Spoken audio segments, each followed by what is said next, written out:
Au beau milieu d'une photo de groupe, elle m'a lancé un regard méprisant. « Sors de la photo. Ta tête gâche tout. » Je me suis écarté, j'ai rejoint ma voiture et je suis parti sans me retourner. Plus tard dans la soirée, une de ses amies m'a envoyé un texto. Elle pleure encore. Je n'avais pas réalisé que j'étais devenu un fantôme dans sa vie avant de parcourir son Instagram. Pendant 3 ans, nous avions vécu ensemble, partagé des moments, et mon nom apparaissait dans chaque légende. Marc m'a fait une soupe, soirée en amoureux avec Marc, mais ces 6 derniers mois, j'avais disparu.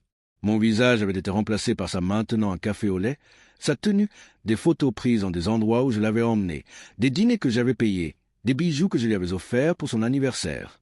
Je n'étais plus son petit ami, j'étais son équipe de production. Je payais le loyer de notre appartement, la location de l'Audi qu'elle refusait de conduire, les dîners, les voyages et son image de marque. En retour, j'existais discrètement, tant que je ne perturbais pas le cadre de son vlog quotidien. Puis est arrivé Julien, un visionnaire qu'elle avait rencontré lors d'une soirée de créateurs de contenu, un poète en pantalon de lin trop grand qui ne payait jamais rien, mais qui comprenait l'esthétique. La première fois que je l'ai vu, il m'a regardé comme si j'étais une employée de restauration. Sur un toit-terrasse, en sirotant mon cocktail maison à 18 $, il a esquissé un sourire condescendant. Elena riait de lui, pas de moi, me traitant de coincé, de rationnel. Je savais que la création artistique avait un coût, j'avais payé le voyage. Mais j'étais le portefeuille, la conductrice, le filet de sécurité, et Julien était la muse, la validation. Il a commencé à être partout, à notre appartement, sur le siège passager, à réfléchir à du contenu, tandis que je devenais le 3e larron dans ma propre relation. Quand je l'ai confrontée, elle a déformé la réalité, m'a traité d'insécure, m'a dit que Julien était comme un frère, ce qui était faux et que si je l'aimais, je soutiendrais ses rêves. J'ai ravalé mes paroles, espérant que la fille que j'avais rencontrée 3 ans plus tôt était encore enfouie sous les filtres. Le point de rupture est survenu un samedi de juillet, lors de la soirée Solstice White, un événement exclusif dans un vignoble où elle avait insisté pour que je conduise, Julien étant indisponible. J'avais respecté le code vestimentaire, lin blanc, chino beige. À mon arrivée, Elena et Julien semblaient tout droit sortis d'une couverture de magazine. Elle m'a dévisagé d'un air critique. « Ça fait trop corporate », a-t-elle dit. « Sors du cadre. Ma tête gâche tout. » Elle m'a tendu son sac à main et je l'ai suivi en silence, portant également le sac photo de Julien, tandis qu'il riait et commentait les photos prises sur la banquette arrière. Au photocall, le photographe m'a demandé si je voulais me joindre à eux. Elena a hésité, puis a dit à contre-cœur « Allez, Marc !» J'ai souri. Elle s'est raidie, s'est détournée de moi pour se tourner vers Julien, devant tout le monde, m'a ordonné de partir. Ma tête gâche tout. Quelque chose en moi a craqué. Je suis sorti du cadre, j'ai laissé les sacs sur la pelouse et je me suis éloigné d'un pas calme et assuré, comme un homme qui réalise qu'il s'est trompé de réunion. Je suis parti en voiture et, au lieu d'un chagrin d'amour, j'ai ressenti une libération que je n'avais pas éprouvée depuis 2 ans. Elle a appelé, envoyé des SMS, supplié, mais je l'ai ignoré. Sa carte était bloquée.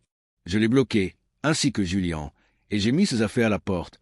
3 douzaines de sacs poubelles noirs remplis de vêtements, de chaussures et de produits de beauté. J'ai réinitialisé le routeur et récupéré mon appartement. Assise, j'ai bu un café et j'ai souri en voyant ces tentatives désespérées de se faire payer par Uber échoué. Le silence était apaisant. Ma vie m'appartenait de nouveau. 30 jours plus tard, sans ces dépenses, mes économies avaient quadruplé. J'ai modernisé mon abonnement à la salle de sport, acheté une nouvelle machine à expresso. Je me suis habillé pour moi. J'ai dormi 8 heures et l'angoisse est dissipée. 3 mois plus tard, j'ai croisé Sarah, une amie respectueuse, qui a confirmé ce que je savais déjà.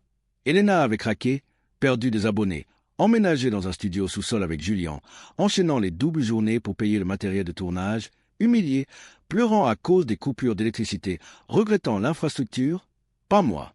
J'ai continué à m'épanouir, j'ai obtenu une promotion et j'ai commencé à chercher un appartement. Puis un message vocal d'un numéro masqué est arrivé. Elena, en pleurs, désespérée, me demandait de la rejoindre dans un Starbucks à 3 rues de là. J'aurais pu la sauver, lui payer une chambre d'hôtel, écouter ses excuses. Mais je ne l'ai pas fait. J'étais désormais l'héroïne de ma propre vie. Je suis entré dans le Starbucks et j'ai vu son pull trop grand, froissé, sorti des sacs poubelles, ses racines apparentes, ses ongles rongés, épuisé, en plein chaos. Elle a tendu la main vers moi, mais je suis resté impassible, ferme et calme. Elle a supplié, promettant d'avoir changé, de laisser derrière elle sa vie d'influenceuse, mais je l'ai regardée, son pull taché, son désespoir, et je lui ai dit la vérité. Ce n'était pas moi qui lui manquais. C'était la sécurité et le confort que je lui offrais. Elle avait rompu les ponts, et maintenant elle voulait raviver la flamme. Ce n'est pas de l'amour, ai-je dit. On est compatibles, ai-je répété sèchement, reprenant ses moqueries passées. Je me suis désigné du doigt, propre, calme, accompli. Puis je me suis adressé à elle, chaotique, frénétique, brisée. Je construisais une vie de paix, de stabilité et d'intégrité. Et pour être honnête, elle ne correspondait plus à l'esthétique recherchée. Sa bouche s'ouvrit, aucun son ne sortit. Je suis parti, dans la fraîcheur du soir, marchant vers ma nouvelle vie, le tableau enfin parfait pour la première fois en 3 ans.